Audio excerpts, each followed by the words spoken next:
dysfunctional vet. This is the chipper part 2. Part 1 is still cooking on the computer. It takes a while to render the thing. I have added oil to it, and even when you add the right amount of oil, it shows to be just slightly low, but I left it at what was recommended, which was 16 ounces. After I've run this for a while, I'll check it again. When I started this up, I sprayed some WD-40 down inside of this for about 15 to 20 seconds to help coat everything inside. That helps keep the amino acids, which for the non-arborists, that means tree sap. But they're amino acids. It keeps those from building up as quickly on the inside of this thing. To keep this really up and running, if you chip a lot, you're going to have to open this up every so often and just clean the stuff off. You can do that with a chisel. It just will come right off. Little WD-40 cuts it down quite a bit. The unit is an EFCUT. It is a chipper, not a shredder. And it took approximately 5 minutes to cut the entire front of this canopy and everything back to about where the chainsaw is. I cut it, I stacked it, and I chipped it. The cutting took about 15 minutes, and the chipping, which left a very small pile, took about 7 or 8 minutes, if that long. And given how much canopy was here and how much compression there is there, I'm thinking it's a 35 maybe to 45 to 1 compression. And all this stuff that you see out here, I'm getting ready to cut all this, and then I will actually film me feeding it into the machine so you can see it. But when they talk compression, a lot of this is mostly just open space between leaves and branches and things. But the chipper compresses that all down into this nifty little pile right here. And given the amount of nitrogen that's in it, it will decompose rapidly. And I will tell you, what I do like about this little chipper is the fact that it is putting it all in a neat little pile here where it's easy to rake up and compost.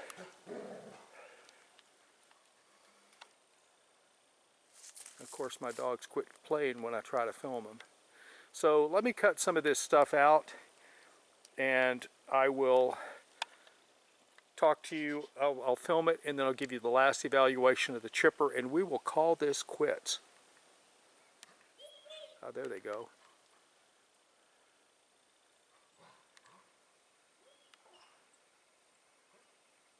No bad.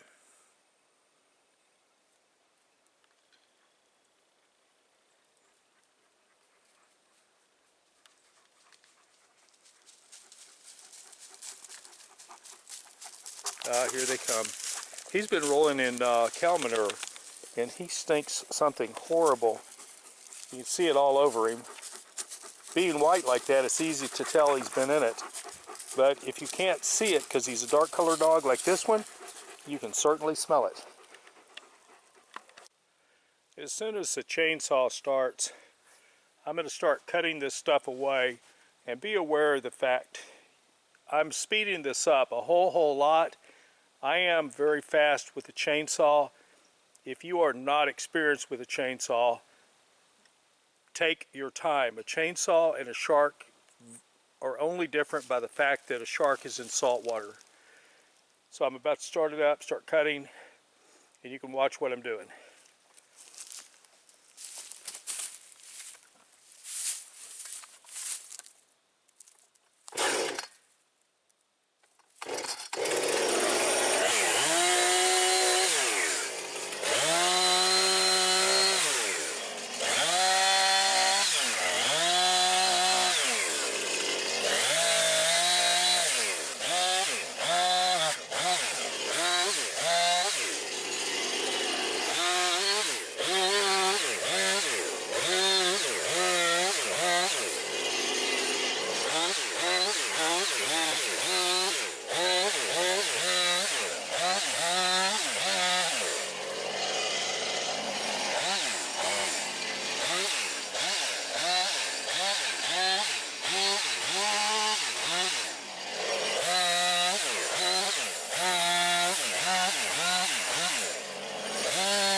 I've cleared a lot of this. Now I'm going to use the loppers to start cutting the pieces for the chipper.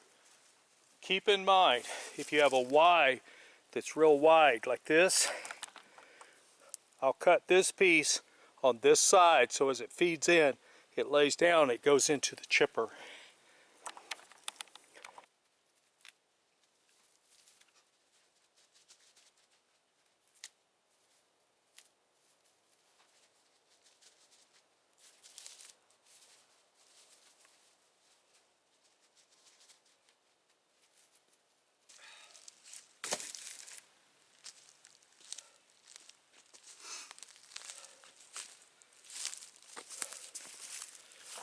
The chipper says it'll do a 3-inch branch, and I'm thinking it probably will, but it sure lugs it down.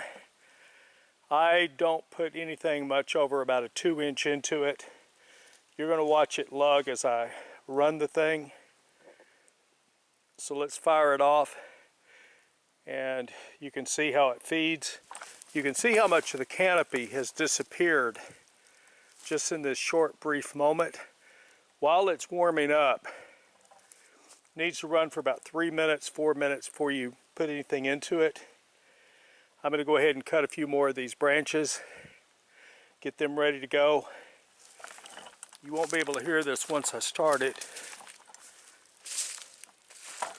If you notice, all the branches have the butt end down here to the chipper. The reason for that is very simple. You can't feed the leaf end in to the machine. You have to use the butt end. So remember that cut I was telling you about a minute ago. You need to break these things so that they'll go ahead and feed in.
Dysfunctional that.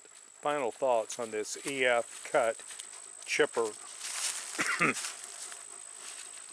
The engine, the motor, the engine, did turn the flywheel sufficient to be able to chip a 3-inch, maybe 2 and 3/4 inch piece of wood and turn it into mulch like you see over here in this pile. It did work, but it choked and it struggled to remain running, but it did remain running. So as far as the operation of the thing, it will do a 3-inch, but I think you're really asking too much of this chipper to do that, because you're lugging the engine. That causes carbon buildup on the cylinders.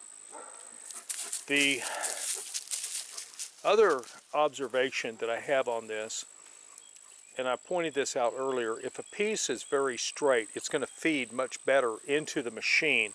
If it's all twisted or something, you saw me turning the pieces to get stuff to go in. Normally I try to cut that stuff so that it breaks and the piece feeds in and pulls it in. And I was just in a hurry because I was videotaping.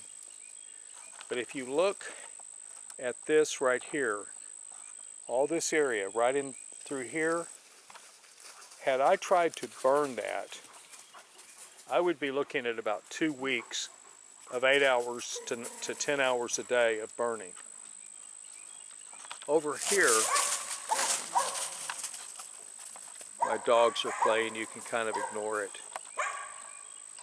What's really funny is my dogs don't really get along exactly, but they play. All this material that you see right here, these are pieces that are either too big or they would really be pushing the limits of what the chipper can handle. I'll be cutting these into smaller pieces,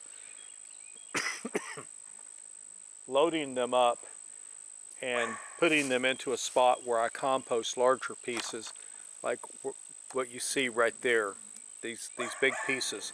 That's about a 10-inch piece of pine, and the piece that's coming up right here is not much less than a 10. I'm not sure how big it is. It's large. When I have really big stuff like this that I can't put on the mill for whatever reason, it's odd shaped or whatever, I'll cut these into small, usually about 14 to 16-inch pieces.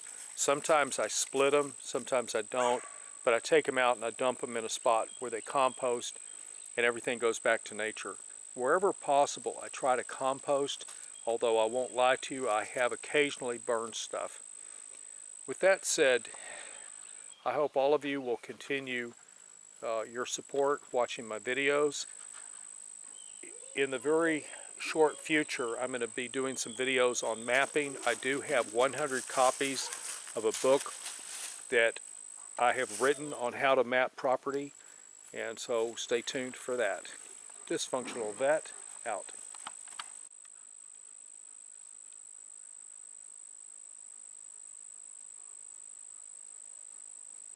Dazer?